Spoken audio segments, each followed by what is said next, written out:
light. Only you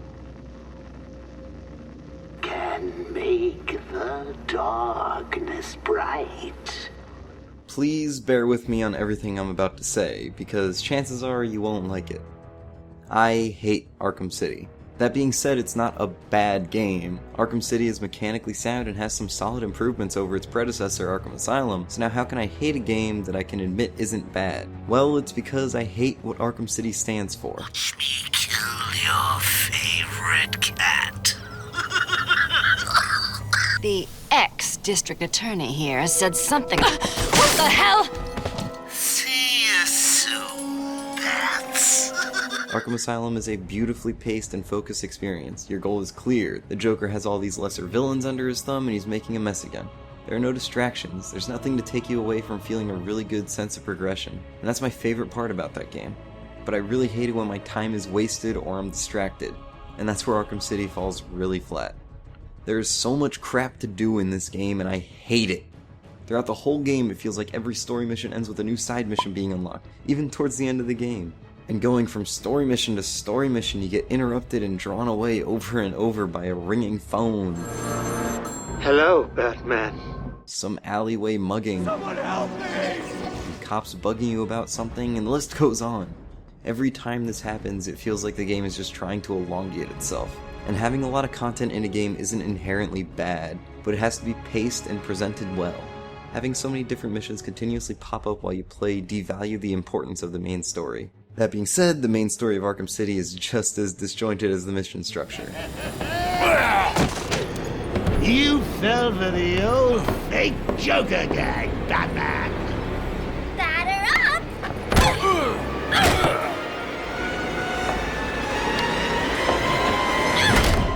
First, let's look at Arkham Asylum's story. The Joker's taken over the prison, other Goonies are working under him, simple and focused, right? Now, here's Arkham City's story. Hugo Strange has authority for some reason, and Bruce Wayne is thrown into Arkham City because I don't know. But then the Joker is going crazier and poisons Batman, so now Batman has to find a cure because Gotham's also been infected, and Hugo Strange is prepping something for the whole game called Protocol 10. And the Joker is still fucking really with shit, Clayface and then the as Penguin's Joker, up to shit and and freezes Robin's an there ass, for, like, and half a Talia's second, being I don't really even know why he weird, showed and up. Ra's al Ghul comes in at the One's end. there too, and then Batman drinks the Kool-Aid and has a bad trip. Touch anything along the way, and you will die. There's a lot. So much crap is happening in Arkham City, and the game doesn't do a good job of presenting it all to you. All this insanity just comes off as unorganized. And the epitome of this lack of organization happens at the end of the game after Batman scales that big old tower to stop Hugo Strange. And not to forget that this is right after Protocol 10. which has been hyped up the whole game, is revealed to be helicopters blowing up Arkham City. The master plan of this game is explosions, and that's really lame. But once that initial disappointment slightly dissipates, you finally catch Strange at the top of this tower. Then, surprise! Strange!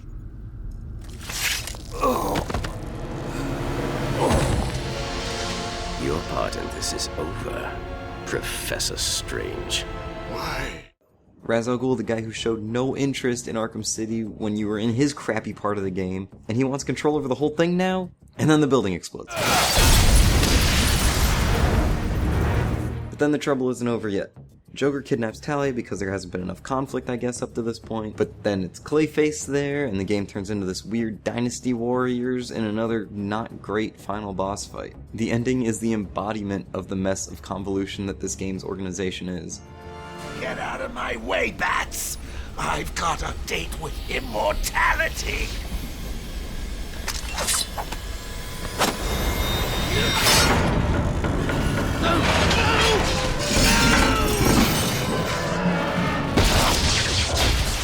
But I did say at the start of this that Arkham City isn't a bad game, and I truly mean that. I don't want this to seem like a rant on all things terrible in Arkham City. There are some really great mechanics in this game. They did improve the combat, which I'm a big fan of, even if it can look pretty goofy.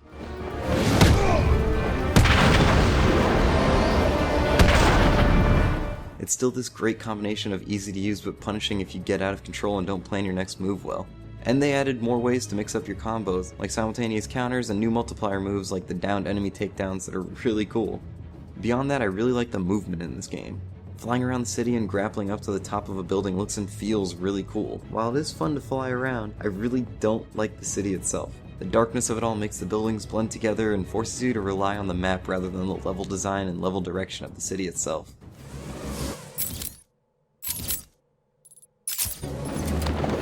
We have eyes on the prize.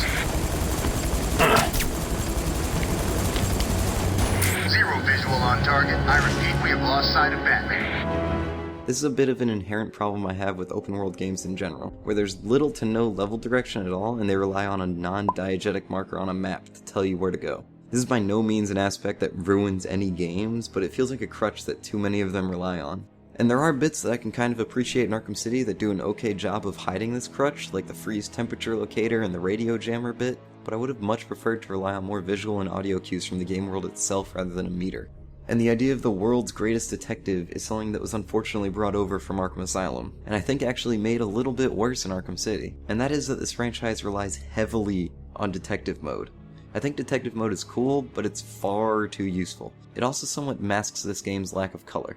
It's pretty hard to notice a vent on the wall or a hole you have to climb through to proceed.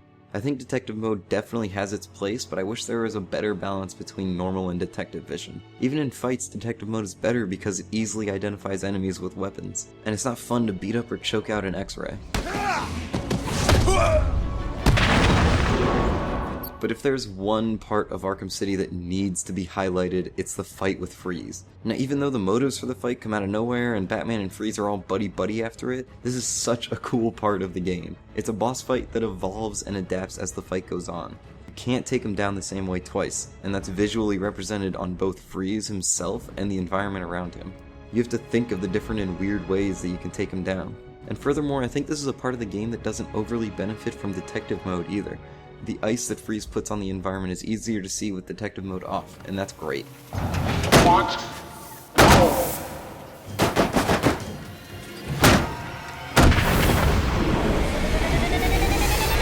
And there are other small bits of this game I like too. I like that Batman treats Robin like a piece of garbage for the small amount of time that the boy Wonder is in this game. I didn't need your help. Really? I like the little dinosaur in the museum. I like that the inverted takedown is still really cool. But Arkham City also falls back on ideas from its predecessor and utilizes them poorly. Like this section of the museum with Penguin. You have to walk slowly on the ice so that it doesn't break, much like the Killer Croc section from Arkham Asylum. But what's so bad about falling into the water this time? Why should there be any tension when walking on the ice? That tension is what made the Killer Croc bit at least a little interesting and not entirely tedious. Well, they threw a comically large shark in the pool. This turns the museum bit into a complete and utter chore. You have to cross back and forth across this pool a fair amount, and being forced to move at a snail's pace is boring. Same goes for pulling yourself with the bat claw. This isn't fun. This is tiresome. It looks like the ice is beginning to thaw.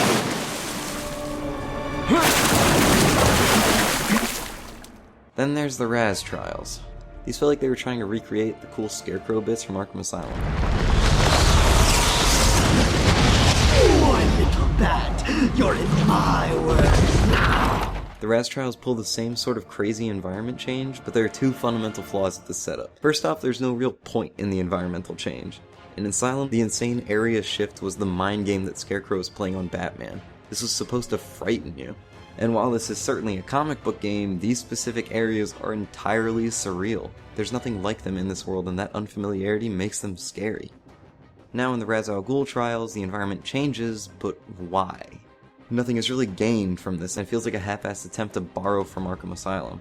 Next, and more importantly, these trials are a joke. How is this a challenging trial? There's nothing difficult about it.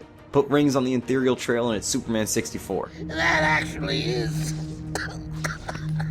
pretty funny. And this is the main thing I really don't like about Arkham City, and why I'm bothered by its almost universal praise. Arkham City is a sequel that takes ideas from its predecessor and essentially stretches those ideas out because they think bigger is better. It's not. More content isn't always good. Beating a focused and well-paced 8-hour game will always be better than a game that's twice as long but full of cluttered design choices. Normally I shouldn't care how other people think about games or other media for that matter, but the games industry is a very reactive one. When something is viewed as good, it's iterated on again and again. See the custom loadouts from Call of Duty 4. And what's loved about this game is what I really don't like about it. The bigger map, the amount of side missions, all of the extra stuff thrown in. And that's not where I want to see games go. It's not where I want sequels to go. More content isn't bad, but it has to be implemented well. And it looks like these same design choices are going into the next Arkham game, which is going to be even bigger. And that worries me. I want to see focus, I want to see great pacing, I want a solid experience again.